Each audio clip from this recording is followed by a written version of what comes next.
আলাইকুম ও আদাব। আবারও চলে আসলাম আমি একজন ভদ্র অটোওয়ালা সাধারণ জনগণের দুঃখ দুর্দশা তুলে ধরার জন্য। আমি এখন দাঁড়িয়ে আছি কুড়িগ্রাম জেলার ফুলবাড়ি উপজেলার বড়ভিটা ইউনিয়নের ৮ নং ওয়ার্ডের আউলিয়ার পাটে। আপনারা দেখতেছেন ভাই, আমাদের রাস্তার অবস্থা বেহাল ছিল, অনেক অবস্থা খারাপ ছিল। এই রাস্তাটা দিয়ে মানুষ যাওয়া আসা করতে পারে নাই, সাধারণ জনগণ চলাফেরা করতে পারে নাই। এখন ইনশাল্লাহ রাস্তাটা অনেক সুন্দর হয়েছে রাবিশ ফেলে দেওয়ার কারণে।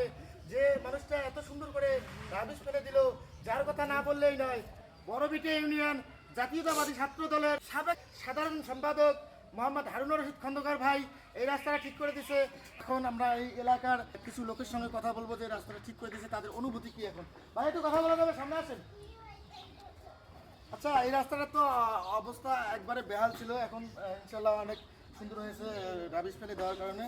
আপনার সেই বিষয়ে বলার কি এবং অনুভূতি? না, সেই রাস্তাটা তো অনেক খারাপ ছিল, রাস্তাটা ভাঙা ছিল, এখানে অনেক কাদা জমছিল, গাড়ি পড়ে গেছে কয়েকবার। এই কাজটা ট্রাক দিয়ে যে রাবিশগুলি ফেলাইছে, রাস্তাটা অনেক ভালো হয়েছে, অনেক মানুষ অনেক খুশি আছে। ইনশাল্লাহ আপনারা দেখতেছেন, আমি আরেকজনের সঙ্গে কথা বলবো। আচ্ছা ভাই, আপনার অনুভূতি কি রাস্তাটা ঠিক?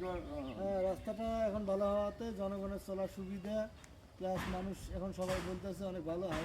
সবাই আইনদের জন্য দোয়া করবেন, সেজন্য সবাই জনগণের সেবার জন্য কাজ করতে পারে।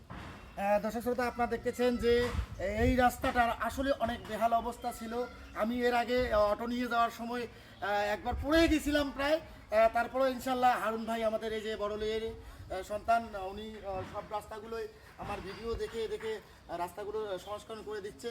ইনশাল্লাহ ও যে কোনো উদ্দেশ্যে করুক না কেন, এই এলাকার উন্নয়ন এবং সাধারণ জনগণের চলাফেরার জন্য অনেক একটা ভালো কাজ করে যাচ্ছেন।